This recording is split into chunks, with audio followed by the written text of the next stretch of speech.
एक रात, तूफानी रात, बरसाती रात, चारों तरफ खूब अंधेरा, सड़कों पे आवाजाही नहीं के बराबर, और मैं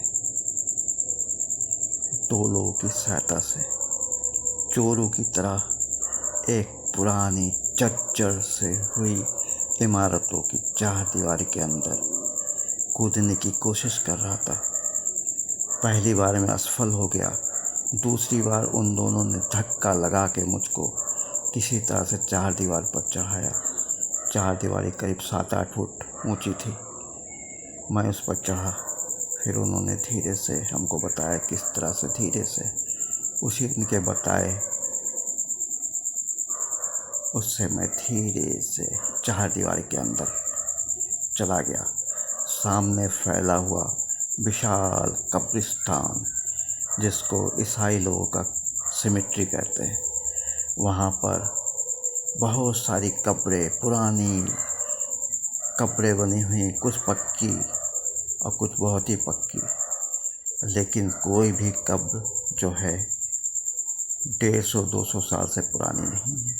पुरानी मतलब नई नहीं, पुरानी है। उन कब्रों के बीच से होता हुआ मैं, चारों तरफ बड़े बड़े पेड़, घास लगी हुई, उनमें से होता हुआ एक विशाल से कब्र के ऊपर मैं बैठा। फोटो में देख लीजिए जिस कब्र पर बैठा था। और जब मैं बैठा तो जानते कहाँ पर हूँ इस समय? इस समय लखनऊ में एक 1857 की मूक गवाह, किस तरह से हमारे वीर क्रांतिकारियों ने अंग्रेजों से लोहा लिया था और उस अति सुंदर इमारत को अपने गोले बारूद और बंदूकों की गोलियों से छलनी कर दिया था। उसमें बहुत से अंग्रेजों के बीवी बच्चे फंसे हुए थे, अंग्रेज सैनिक भी थे। बहुत जोरदार लड़ाई हुई और अंततः जो है करीब करीब जितने भी अंग्रेज उसमें थे सब मारे गए थे। वो अंग्रेज सैनिक थे। 1857 के पहले जो हमारे अवध के बादशाह कहिए, शासक कहिए, नवाब, उन नवाबों ने अंग्रेज़ों को खुश करने के लिए, क्योंकि अंग्रेज़ों ने शर्त रखी थी कि मेरी बटालियन आपके राज में रहेगी सेना के रूप में और आपकी रक्षा करेगी, तो उनको रहने के लिए विशाल रेजिडेंसी अपने पहले तो अपने मनोरंजन के लिए बनवाया था, फिर उस रेजिडेंसी को उन्होंने अंग्रेज़ों के हवाले कर दिया। अंग्रेज़ वहाँ पर सपरिवार, अंग्रेज़ अपने मतलब अंग्रेज़ अफसर, सैनिक अफसर और सैनिक लोग उसमें सपरिवार अपने बच्चों के साथ रहने लगे। हर तरह के लोग थे उसमें। माना जो भी एक परिवार को, मतलब एक जगह को चलाने के लिए होता है, जिसमें नाई भी होते हैं, धोबी भी होते हैं, कुक भी होते हैं और सब खानसाबे भी होते हैं, जो खाना परोसते हैं वो भी होते हैं। कुछ लोग मतलब नौकर चाकर भी होते हैं, सैनिक भी होते हैं, बड़े बड़े अफसर, उनकी बीवियाँ, सभी अंग्रेज़ थे, सभी वहाँ रहने लगे। 1857 की क्रांति पूरे मेरठ से शुरू हुई और धीरे धीरे करते हुए लखनऊ तक पहुँच गई। लखनऊ में भयंकर युद्ध हुआ, उसकी गवाह मैं आपको बता चुका हूँ पहले भी। आलमबाग शुरू होता हुआ उन लोग अंग्रेज़ों को खदेड़ते खदेड़ते उन्होंने पूरी रेजिडेंसी को घेर लिया।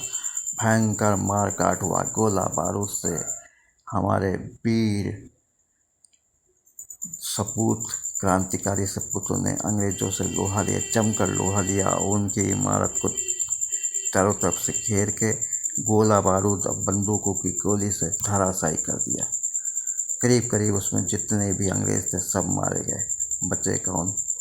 थोड़े बहुत जो लखनऊ में चुन चुन के अंग्रेज़ों को मारा गया था, और उसमें भी जो रेजिडेंसी के अंदर सैनिक लोग थे, उस मतलब रेजिडेंसी को संभालने के लिए, वो भी चुन चुन के मार दिए गए सब। बचे जो हैं औरतें और बच्चे, जिनको नवाब साहब ने मतलब किसी तरह से उनको मतलब शरण दी थी और उनकी जान बचाई थी। ये हुआ 1857 की गदर की कहानी। वो रेजिडेंसी मूक गवाह है 1857 की। धाराशाही पूरी पूरी इमारतें, उसमें खूबसूरत सी इमारत एक ही दिन में लड़ाई में सब ध्वस्त हो गए, सब अंग्रेज मारे गए सिवाय औरतों के और बच्चों के। उसी इमारत में विशाल कब्रिस्तान, जहाँ पर वो जो भी युद्ध में मारे गए थे अंग्रेज सैनिक अफसर, उन सबको यहाँ पर बॉडी को दफना दिया गया था। बड़ी बड़ी कब्र बना दी गई थी इन पर। उनके शिलालेख अब भी मौजूद है। उनकी कब्र के ऊपर मैं रात के भयंकर सन्नाटे में चारों तरफ खूब अंधेरा, शायद अमावस्या भी थी, बादल घना छाया था, दिन भर तो पानी बरसा था, कब्रिस्तान के अंदर पानी भरा हुआ था। मैं किसी तरह से बचता बुझता एक कब्र के ऊपर जाकर बैठ गया। समय था 11:20। इसका मतलब मुझको चार दीवारी फांद कर अंदर आने में 20 मिनट लग गए थे। और मैं बैठा ही था कि अचानक मेरे सामने नीले रंग की एक कौंध सी बिजली हुई, और बिजली के होने के साथ साथ पेड़ों पर बैठे हुए उल्लू चीखने लगे। सड़क के आसपास के पिछवाड़े जो जितनी भी बस्तियां थी, वहाँ पर जितने कुत्ते थे भयंकर रूप से रोने लगे और चिल्लाने लगे। कौवे पंख फड़ाने लगे, बादलों की गड़गड़ाहट होने लगी, हल्की हल्की वर्षा शुरू हुई और बिजली चमकने लगी। उसी बीच में जो नीले रंग की एक बिजली जैसी कौंधी, और वो मेरे आगे आगे चल, मतलब मैं जहाँ बैठा था मेरे आगे थोड़ी देर के लिए जैसे खड़ी हो गई हो, फिर वो चलने लगे, मैं भी उसके पीछे पीछे। शायद ये संकेत था कि मेरे पीछे पीछे आओ। मैं पीछे पीछे जाता जाता रेजिडेंसी के बिल्कुल बहुत दूर टूटी फूटी इमारतों के बीच में रुका। अचानक मुझको जो है चारों तरफ से गोला बारूद धमाकों की आवाज़ गूंजने लगी। चीख चिल्लाहट, दौड़ने की, रोने की, चीखने की और गोलियों की तड़तड़ाहट की आवाज़ आने लगी। मैंने कहा कि ये मैं कहाँ आ गया हूँ, क्या देख रहा हूँ? कुछ दिखाई नहीं पड़ रहा, घुप अंधेरा, लेकिन लग रहा था कि जैसे मेरे चारों ओर बहुत तेज हड़कंप मच गया हो। इधर से उधर लोग दौड़ रहे हैं और जो है क्या कहते हैं, औरतें चीख रही, बच्चे रो रहे हैं, धमाकों की आवाज़ हो रही, इमारतों के गिरने की आवाज़ हो रही है, और पूरे वातावरण में धुआं और बारूद की गंध फैली हुई है। मैं सब देख रहा था। मैंने अपनी जान बचाने की सोची कि कहीं एक आध गोली मुझको ये ज्ञान नहीं था कि मैं 2023 में हूँ। मैं 2023 में हूँ और जो है क्या कहते हैं, ये घटना जो है मैं देख हूँ वो 1857 की है।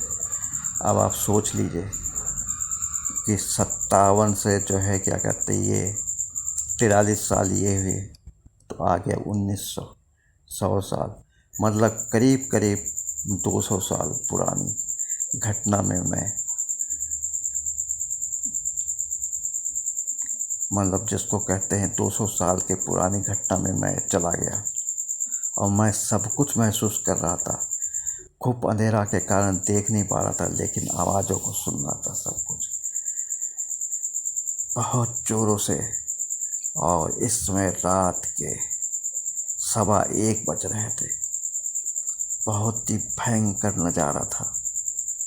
चारों तरफ चीख पुकार से मैं एक इमारत के टूटी फूटी बिल्कुल इमारत के कोने में दीवार के सहारे खड़ा था, और उसी समय तेज हवाओं के साथ बिजली कौंधी और बहुत तेज से गड़गड़ाहट आई, और जब पूरा वातावरण ठठा गया, उसी से लगा कि जैसे क्या कहते हैं, तेज बारिश शुरू हो गई और ठाम से कहीं आवाज़ आई।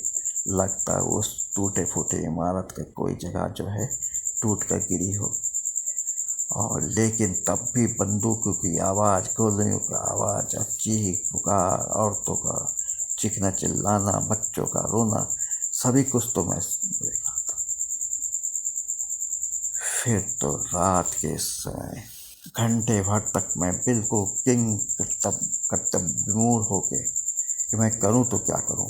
मैं कोने में चुपचाप खड़ा था और धीरे धीरे धीरे धीरे धीरे करते हुए रात का अंधेरा भी पड़ने लगा, बिजली कड़कने लगी, बरसात बहुत तेज हो गई और उसके साथ एकदम से पूरा वातावरण निस्तब्ध हो गया। कुछ भी नहीं, ना कोई आवाज़ ना कुछ। मैंने एकदम से मेरी होश आया तो मैंने देखा कि मैं जो हूँ बेहोश नहीं था, मतलब शायद मैं 200 साल पीछे चला गया था। और मैं देखा कि मैं चुपचाप खड़ा हुआ हूँ बिल्कुल। अब पानी चारों तरफ से बरस रहा था, पानी की छींटें अंदर तक आ रही थी लेकिन मेरे ऊपर नहीं गिर रही थी। जब पानी कुछ कम हुआ तो मैं बाहर निकला और धीरे धीरे उसी कब्रिस्तान की तरफ बढ़ा। अचानक कब्रिस्तान में हू हू करके आवाज़ होने लगी, जैसा कब्र से मुर्दे निकल रहे हो। और मेरी निगाह पड़ी तो देखा वहाँ जो बड़े बड़े, शायद इमली और सब बड़े बड़े जो पेड़ खड़े थे, उनके ऊपर सब जो है लाशें टंगी पड़ी थी और वो हाथ फैला फैला के मुझको पकड़ झूल रही थी, सर नीचे पैर ऊपर बंधे हुए। और वो चिल्ला चिल्ला के कुछ कह रही थी मुझको सोने, और मुझको पकड़ने की कोशिश करती। धीरे धीरे धीरे धीरे करके तूफानी रात होती और इस समय घड़ी में 2:45 बज रहे थे। मैं दौड़ता दौड़ता कब्रिस्तान के उसी चार दीवारी के पास गया जहाँ से मैं कूदा था, अंदर आया था। वहाँ पर शायद वहाँ के जो मालियों ने घास काट के एक जगह ढेर लगा दिया था और शायद घास के नीचे कोई पत्थर था बहुत ऊंचा सा, उसके ऊपर रखा था। मैं उस पत्थर या कब्र हो जिसको वह घास का ढेर लगा था, मैं उस पर चढ़ा, दीवार को पकड़ा, उचक के किसी तरह से दीवार पर चढ़ा और बाहर की सड़क की तरफ कूद पड़ा।